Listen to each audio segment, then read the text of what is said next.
name is Tracy Sinclair. Welcome to Coaching in Conversation.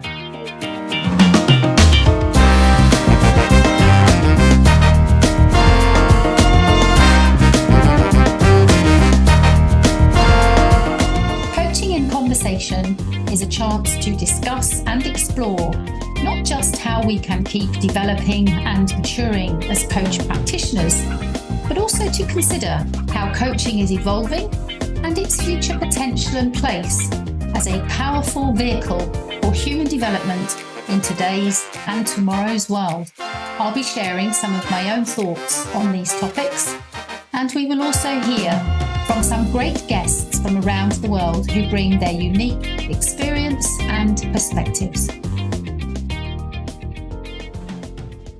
Hello and welcome to another episode of Coaching in Conversation.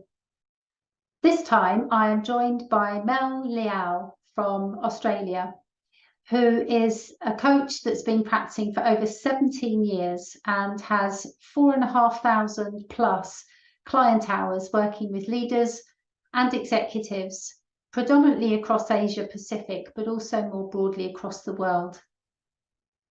Mel also has an organisation called Catalyst Coach, which has a real passion for him in terms of his mission, which is to equip over 10,000 coaches to impact the lives of over 10 million people over the next 20 years. And I imagine he's well on his way to fulfilling that mission. Mel is also a published author, and he has a wonderful podcast as well, the 100 Master Coaches podcast, which I would really encourage any of you to have a look at. What was so noteworthy for me in my conversation with Mel was just how full of uplift and hope and inspiration it was. In a world that we live in today that is so full of complexity and, for many people, some significant challenges, he was able to really invite me, and I hope you as well, to have a reframe of what is our opportunity here at the moment. And I certainly found myself really, really inspired by some of the, not just some of the things that he was saying, but by some of the mindset and attitudes that he is choosing to bring to himself, to his work and his world at this time. So in that essence, or in that regard, I've chosen to call this particular episode the start of a new beginning, and I really hope you enjoy it. Well, Mel, thank you so much for joining me today on this podcast. As we were just saying, we're at either ends of our day. It's very early in the morning for me and the end of a busy day for you, so I really appreciate you joining me. And welcome. I'm really looking forward to our conversation. I'm really happy, as I was saying, for us to see where our conversation goes, and to see what emerges in the moment. But perhaps to start us off, I'd love to hear a little bit about you in terms of what brought you into coaching in the first place, but perhaps even more importantly, what keeps you in this profession? What is it that's compelling for you about coaching as a way of working or communicating that you feel keeps you in that work? Yeah, thank you, Tracy. Once again, I just want to say thank you for inviting me on the show. Wow, it's a big one, right? I first perhaps got introduced to coaching when a friend of my father's came by the house, and I think it was the year 2004, if I'm not mistaken, right? And she was talking about how her life has changed because she's gotten into some sort of program. It was a little bit of a blur for me, and I really couldn't understand what she was saying because I've not heard of this sort of coaching ever before, right?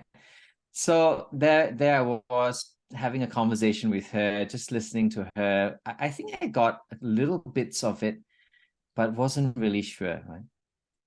And then fast track that a year later, I moved country from Malaysia to Australia. And that was the time in 2005 when I often say this, I bumped into coaching. It's one of those things when, you spend time with yourself and then you discover that perhaps it's time to take a little bit of a turn into a different career altogether. And it was, I think, a new beginning for us in this land. So why not, right? A lot of new experiences, living in a different country, different culture.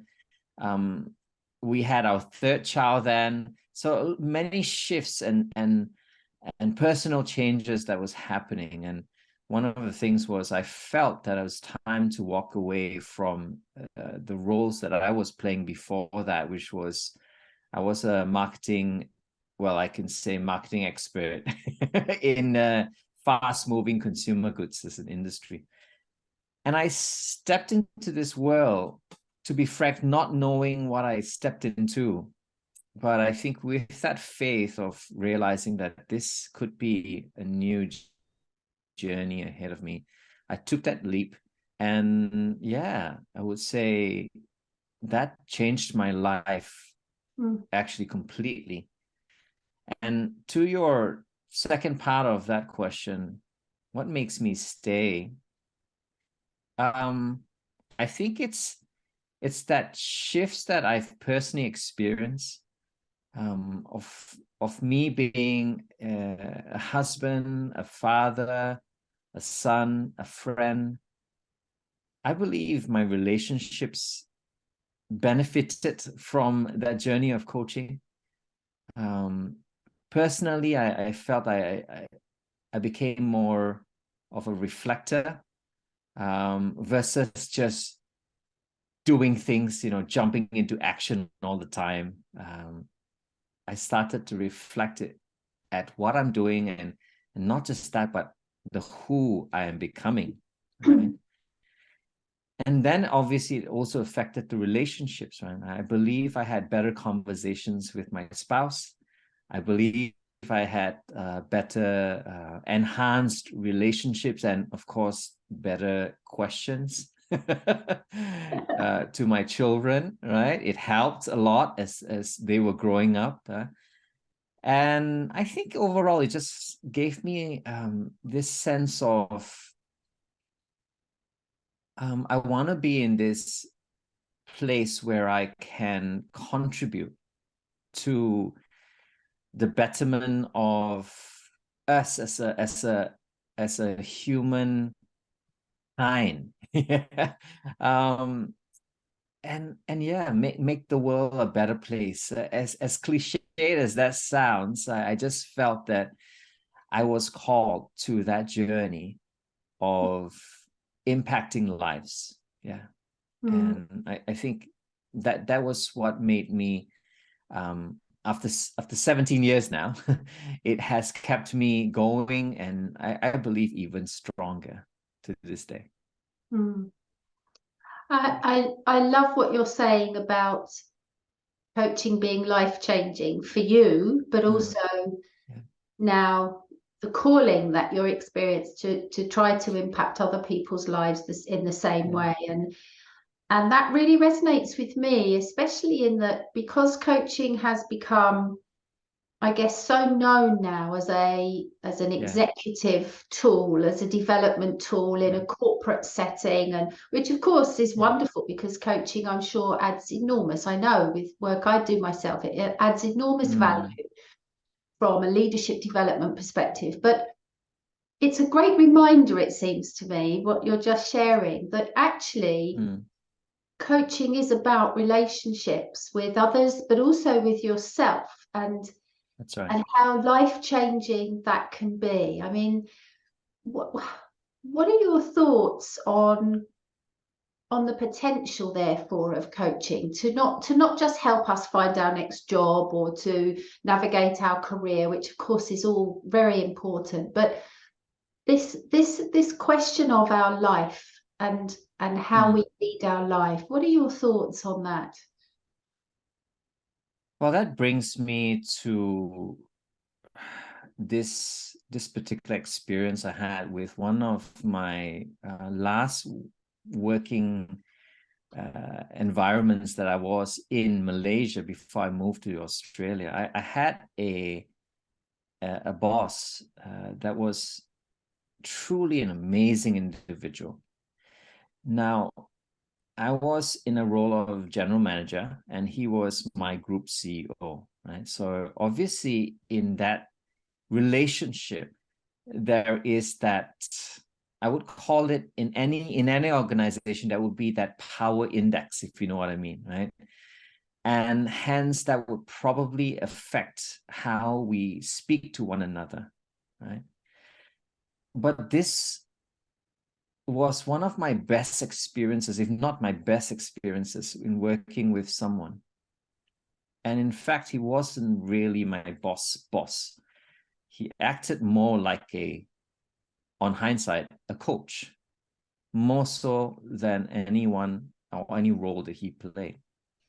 So to me, I feel that one experience, now thinking back, it was like he showed me the way on how a coach not just, as you say, helps someone in their work life, but it's a holistic stance, isn't it?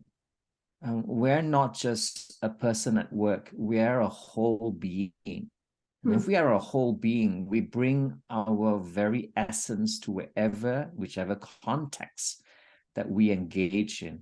And yes, the workplace takes a lot of our time in our lives to engage with different people.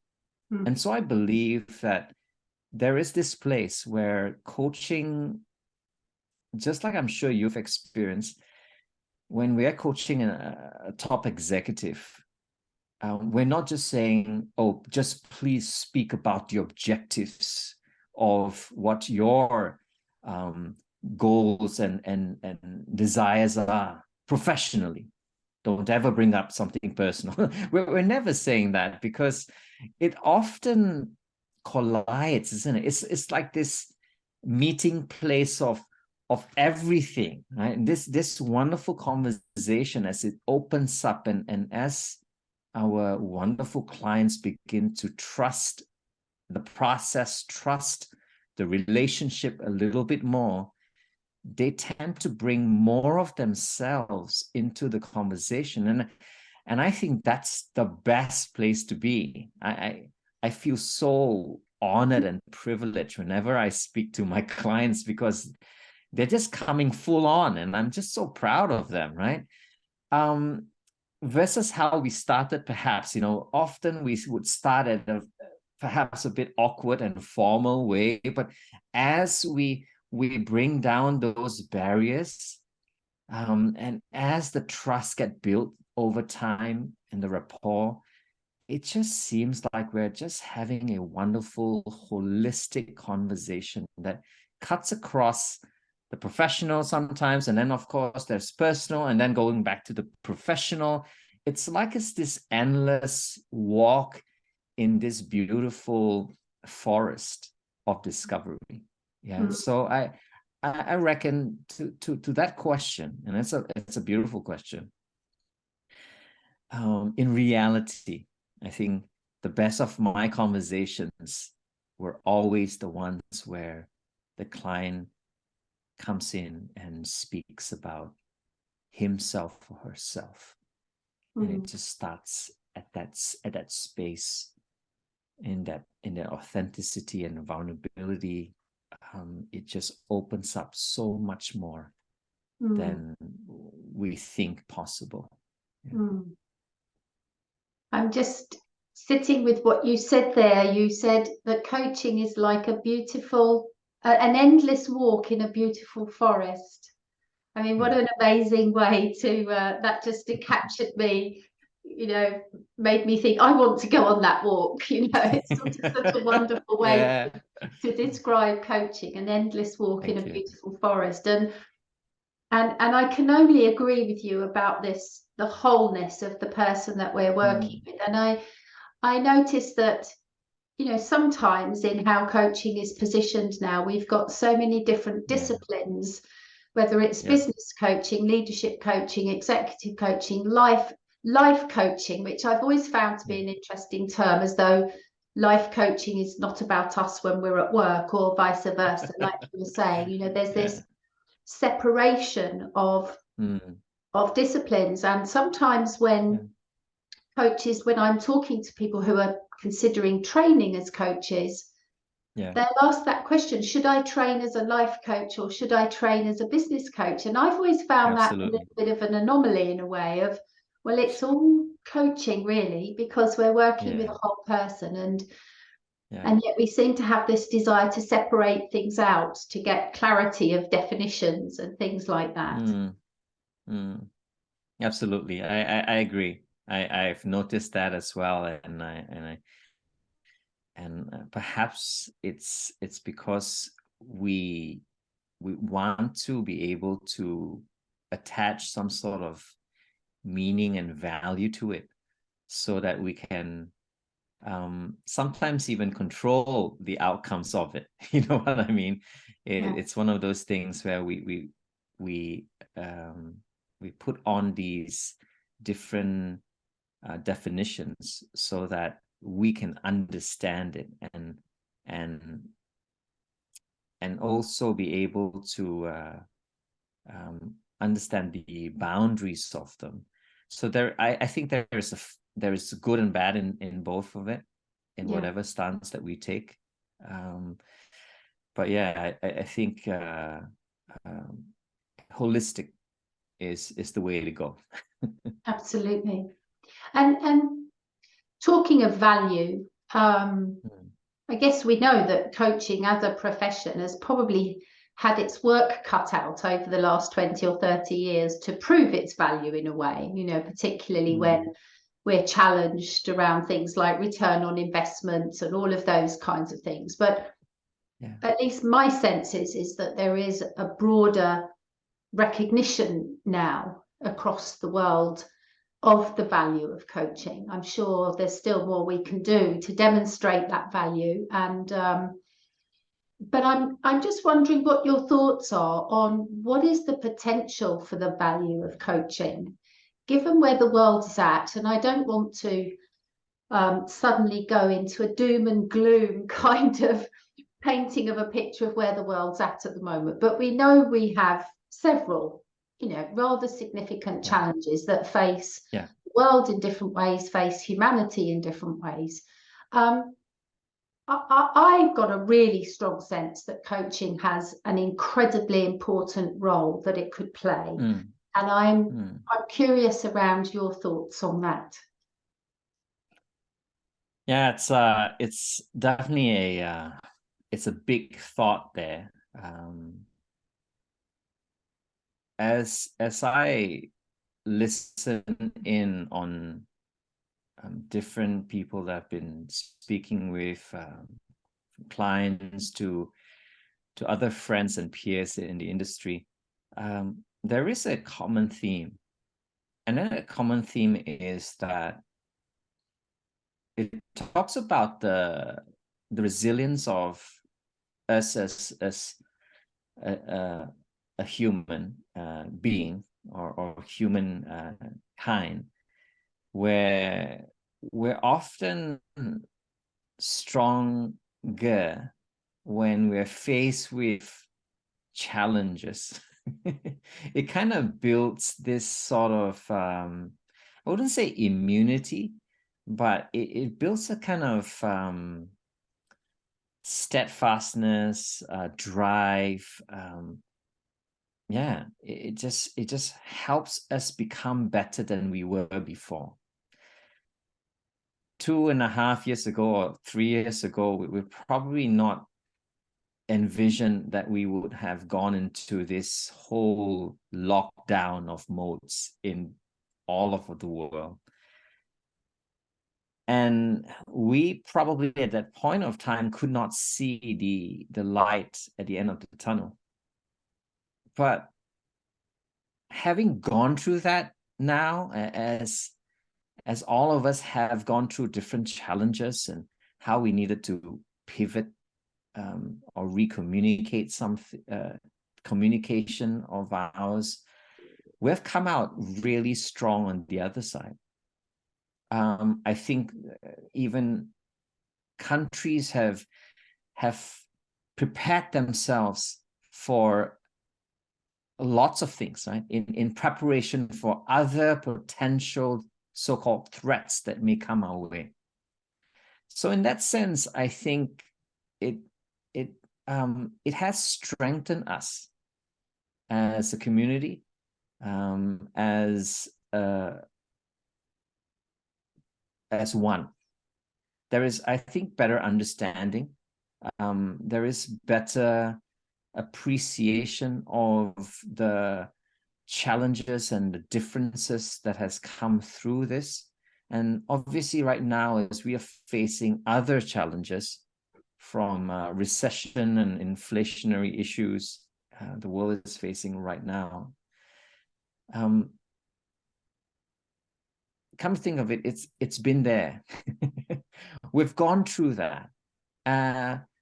It's like something that we've had to experience in our time. And so that we can come out stronger on the other side. And each time, I believe, it has actually helped us appreciate the things that we have and the things that we probably need. Like, for example, the investment of talents in the world. I believe that there will not be a stop for that. In fact, I think organizations realize that they now need to invest in talents a lot more than before, right?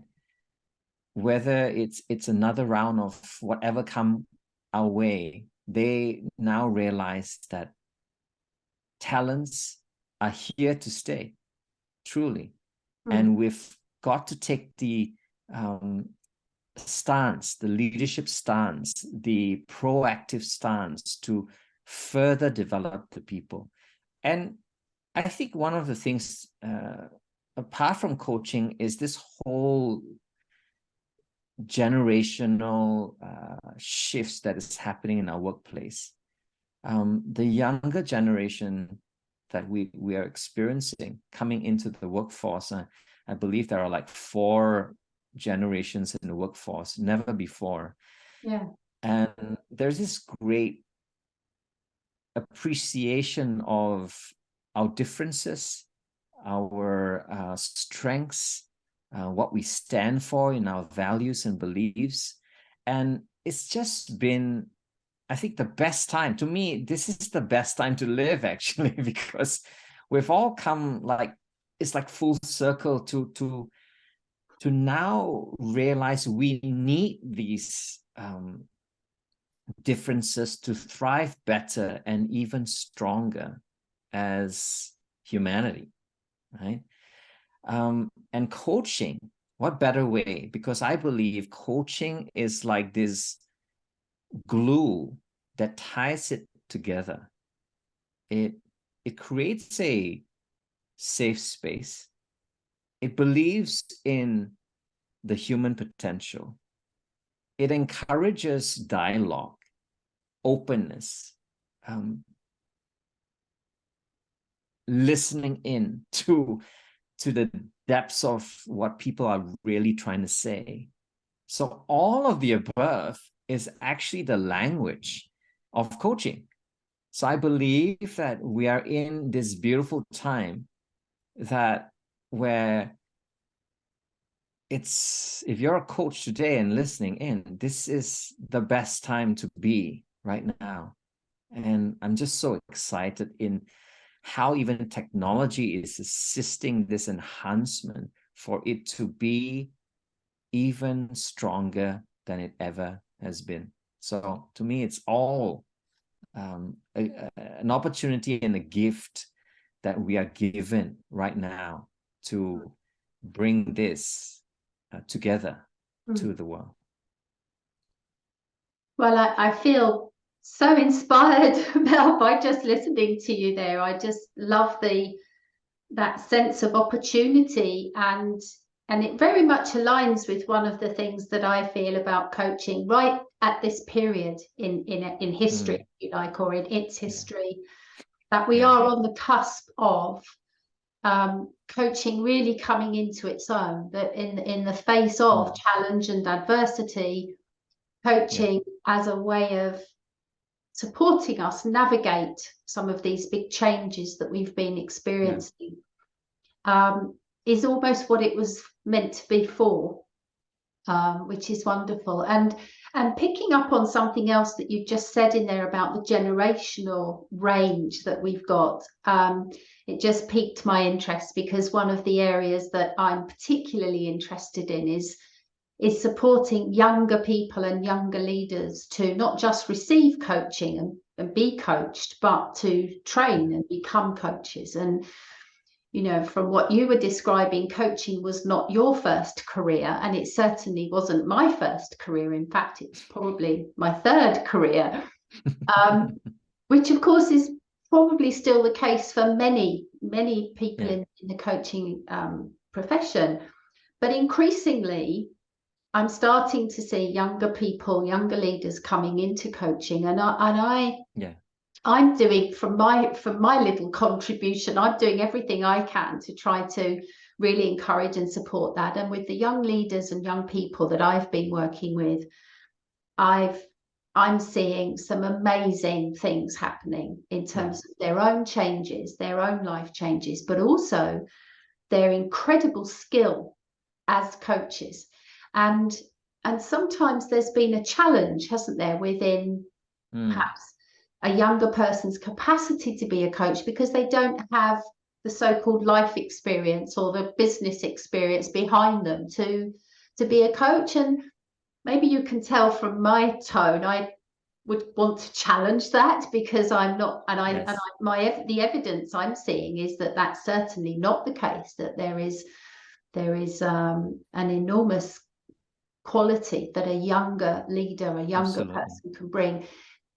What are your thoughts around coaching with and for and by younger people and leaders? Well, the first thing I want to say is I never coached CEOs and head of departments 10 years ago.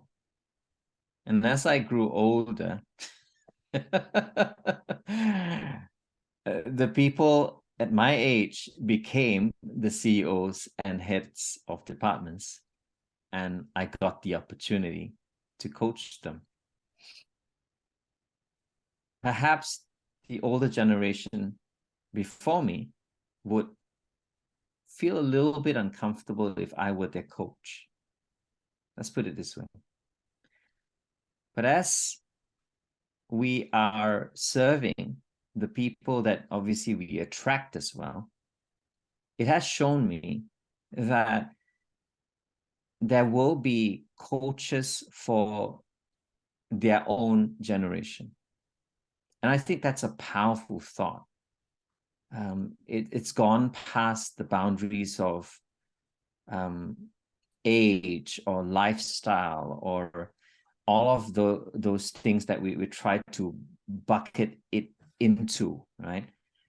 It's become one whole big open field where I believe now is a time where we're going to see new things happen.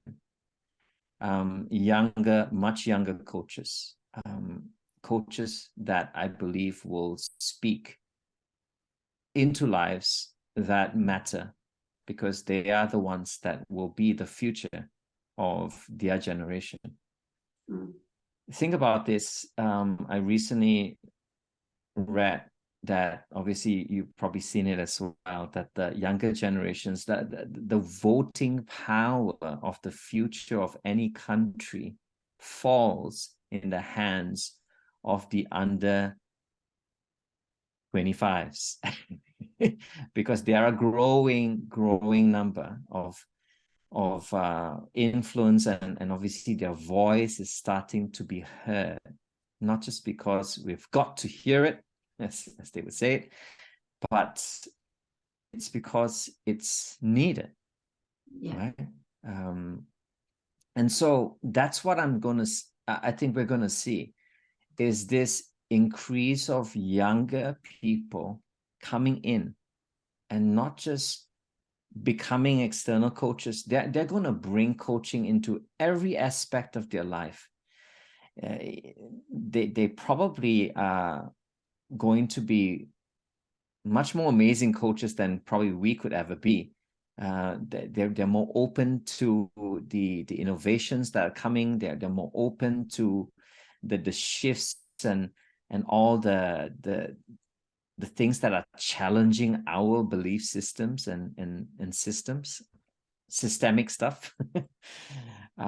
It's a little harder, I would say. I would speak for myself, that sometimes that I had to really work on myself before I start to accept certain things. But I think the younger generation, their level of acceptance is a lot better.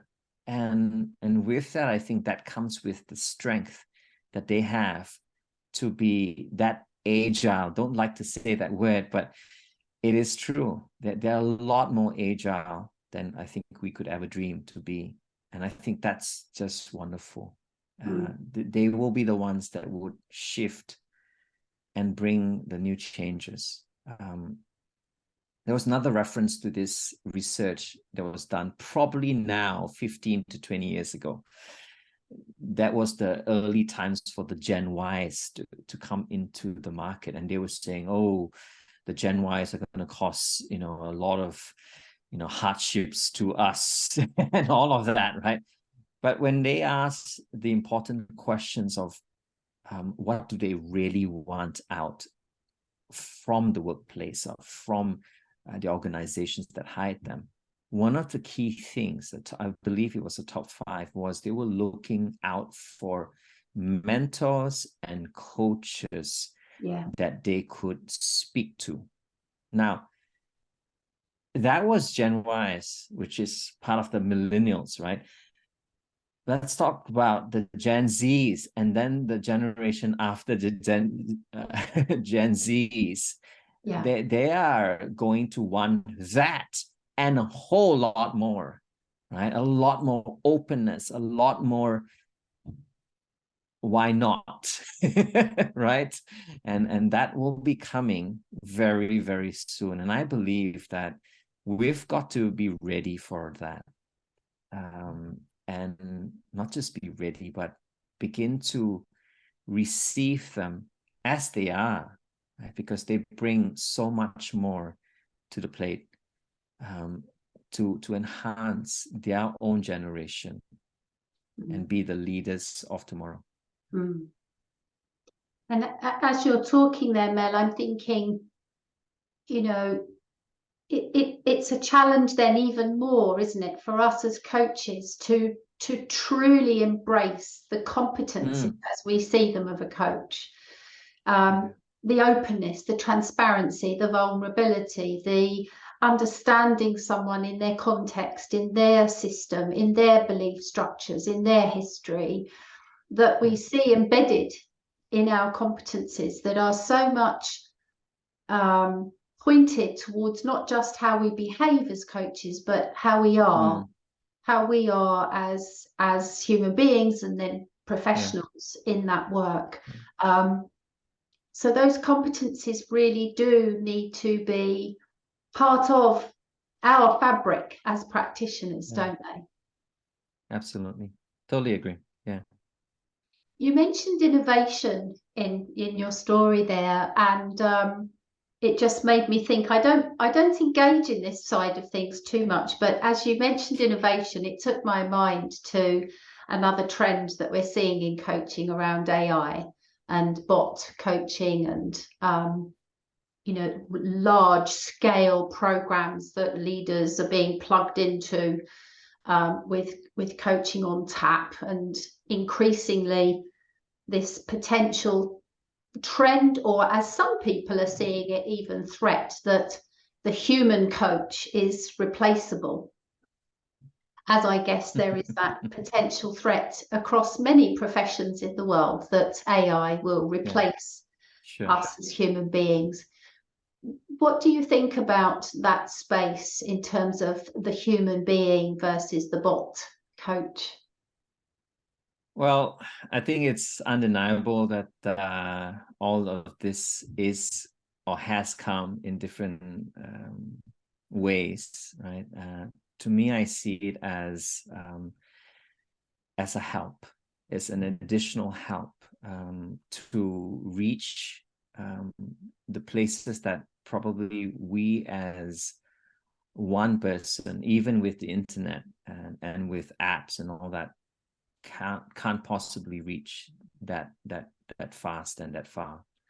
And so I think that there's a place, and there is obviously a benefit to have bots. I have friends who have they run organizations that run an AI coach bot right now. And to me, that's obviously important to the enhancement of what we see today, right? We can speak to our little whatever you have at home, that appliance, and say, hey, play me a song on my Spotify, and it plays, right? So it's no longer going to put the record on or the little tape in, press play. It's just, as you say, on tap. It's on demand. And so we'll start seeing a lot more of that. And we've got to be ready and be open to how all this is going to further enhance the acceptance of coaching. Yeah. The replacement question, I think it will probably never completely happen, because there's always that part of even coaching, like in other professions, that would need the creative and emotional element of a human being. Of course, a robot can mimic a lot of that these days, but I believe nothing replaces the human touch, whether it be us realizing there is something behind that and connecting with that person with those mirror neurons. As we speak, like even right now, right? When I'm speaking with a certain amount of emotion, you are sensing my emotion and you're picking it up for yourself. And I think in that sense, that can not be replaced. But we've got to be open that the things are coming that was going to change the world. So it's best to be holding loosely on things that we think are going to stay on forever, but to become more and more accepting of what the new tech is going to bring to enhance coaching as a whole and bring further benefits to all of us. I think it's just wonderful to see all of these advancements happening. And I think we're still just at the tip of the iceberg in coaching. If you compare coaching to, let's say, having a doctor, right? A doctor, a general practitioner in every part of the country. Just talk about one country, right? You would know that there are X number of thousands, or maybe even hundreds of thousands of general practitioners all across the country. And yes, there will be that sizing down of the need for X amount more. But if you just compare and see what the percentage is on that versus a coach in a nation, you would see that like it is a drop in the ocean. Actually, the percentage it's so small that to me, I see that gap being that meeting place of more coaches needed, more coaches that we talked about the generations, more coaches that fit with the different people groups as well, that can speak perhaps even a different language, that can relate with a certain lifestyle, that can connect with a certain context that is more applicable, again, than a robot can do. So to me, we're just at the tip of the iceberg, I believe. And coaching, as we think it's getting into a mass state, I beg to differ. I believe coaching is still at the very infancy stage, and there's so much more room for growth as we look at it. Mm. Mm. Well, that's very inspirational to hear you say, and I love the creativity that I'm still hearing in how you're describing that. And it's reminding me of something we were just talking about earlier, which is about cultivating, therefore, the being of the coach, the human beingness, versus just focusing on the behavioral skills, because a bot can do that, can't they? The bot Obviously. can ask intuitive questions. It can be programmed and coded in a very sophisticated way to replicate some of the automated responses.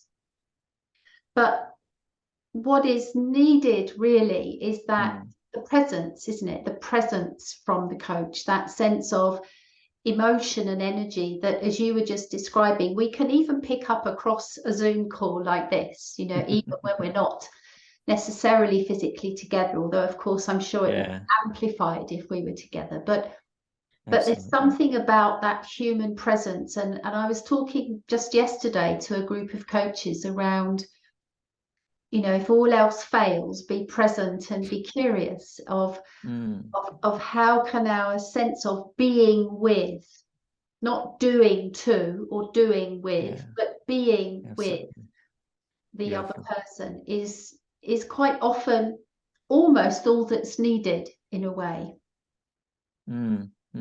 Whilst you were saying that, it reminds me of just a loving, caring relationship, right? We could be with someone for many years, and you know, we will know their nuances, and we were like, yeah, I heard you, you know, and versus realizing that, imagine if we could go back time and see how we treated one another when we were courting, or when we were just starting to go out with one another, right? We were curious, we remained open, we wanted to listen to what the other person said, right? So to me, it's not to lose that element of, you know, being playful, even being like a child, being like someone who's exploring the very depths of that human being, right? It's like, I want to know more about, I want to spend more time with you. There's not much time in the day for me to spend with you, you know. And then after we're married for 25 years, we're like, I see too much of you, right? So I think it's the same thing, right? It's can we still remain in that state where we are still wanting to discover, we're wanting to even surprise the other person, right, with something beautiful, right? We do that with our curiosity, with our questioning, right? Helping them to discover their gift, their beauty within them. So I think that, as you were saying, that brought me to realize, perhaps I have to remind myself how I used to be with my spouse, and perhaps even in my relationship, get better, Mel. Remember that, Mel. Let's get better. Let's get back to that reason we started off together. Yeah. So just want to say that. Yeah.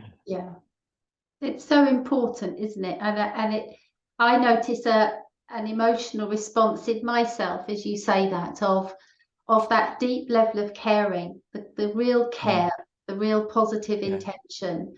You know, these cliches that we hear of unconditional positive regard, our clients are creative, resourceful and whole, and yet that is ultimately what it's about. And we really, It's true. when we're working at our best, will genuinely and sincerely be flooded with that sense of, this is the person that I'm working with, to bring that curiosity and love, I guess, in a way, a love for another human being. Absolutely. Absolutely. And, love breaks down all walls, right? Even in conversations with the toughest person in the room, when they know that they are cared for and that you support them, and it doesn't mean that you have to agree with them, but if you show them that respect and honor and care, they would be feeling like, I'm being treated like a human being and not just your competitive side of things, where you have another person to compete with, right, for that position. So you're just trying to prove yourself in those conversations. And so I think in all of these conversations, there is that need to go back and to ask ourselves, right, the deeper intention, like you were saying, how it began in the first place, that deep care and curiosity, and to just remain in that state of believing that this person is creative, resourceful, and whole. Absolutely. And if I may, I'd love to, perhaps as we're starting to come to a conclusion today, at least for our conversation, I'd love to invite us back to something you said right at the beginning, because I'd love to hear a little bit more about that, which was you described your work in a way as a calling. And I'd love to hear, Mel, given that you've had 17 or more years already in this profession, what does the next period look like for you in terms of your sense of that calling? Wow. That's a big question, Tracy, and I really appreciate you asking that. I have been reflecting on it ever since I turned 50, which was just a month ago.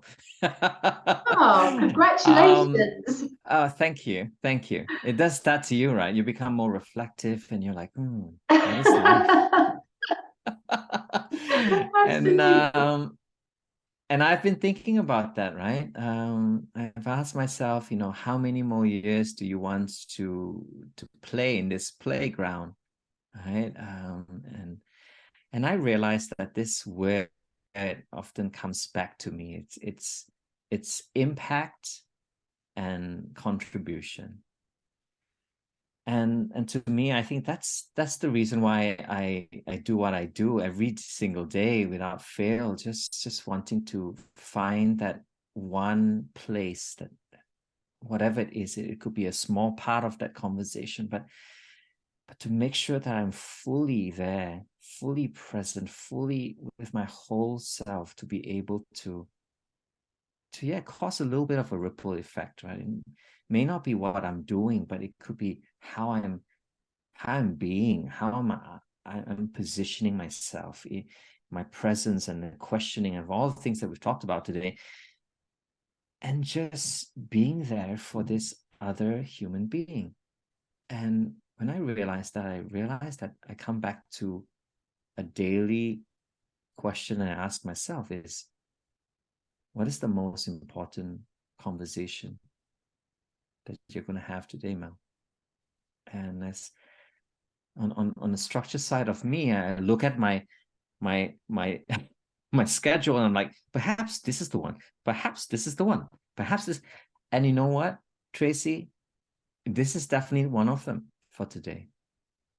It's just an amazing opportunity that I get to just share a little bit about what I believe and the experiences that I've experienced myself, and just to bring that to another person and say, if this is your first time listening to what we're talking about, this world of coaching and what we can do for you. This may be the start of a new beginning for you. And it's been that for me. As I move on in this next season ahead, I believe it will be like that. It's a daily question I'll ask myself. What sort of impact am I leaving behind? What sort of contribution are you going to be a part of in this bigger sense of the community that you can serve? And one of these areas is this continent called Africa, where I have a big heart for a couple of years now. I've been there a couple of times already, and I believe next year I'll be doing a little bit more work in a select number of countries there. And I'm just so looking forward for that, because it's that, isn't it? It's the reason why we do what we do. And as you asked me, is that word I used, calling, for me to be in this land that, if you ask me logically, I have no links to, because I'm not from that land, but because it's another human being on the other side, and the exposure to coaching may not be as advanced as what we have experienced in our part of the world. And I feel like this is the opportunity, Mel. This is the place where it's time for you to contribute in. So this is part of that dream to democratize coaching and to just bring it to the ends of the world, that impact and that contribution into the lives of others. Gosh, thank you so much, Mel. I've just, as you were sharing that, just reflecting on so many highlights from our conversation today that have taken me to a place of really reconnecting with that sense of opportunity, innovation, creativity, growth, potential, in a world that can so easily be described as in big trouble at the moment. You're painting such a beautiful picture of possibility.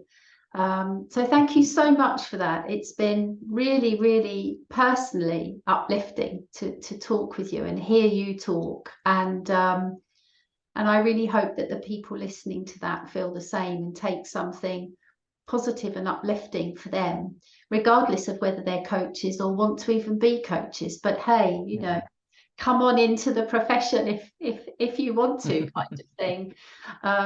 So thank you so much. Thank you. It's been a real pleasure to talk with you, and I know you will be making those ripples. I know you do, and thank you for doing that. Thank you for your contribution. Thank you so much, Tracy. Really, really appreciate your questions and your sensitivity and just, availing yourself, even with this podcast, to reach more people with this. Thank you. Thank you. I look forward to when we can talk again soon.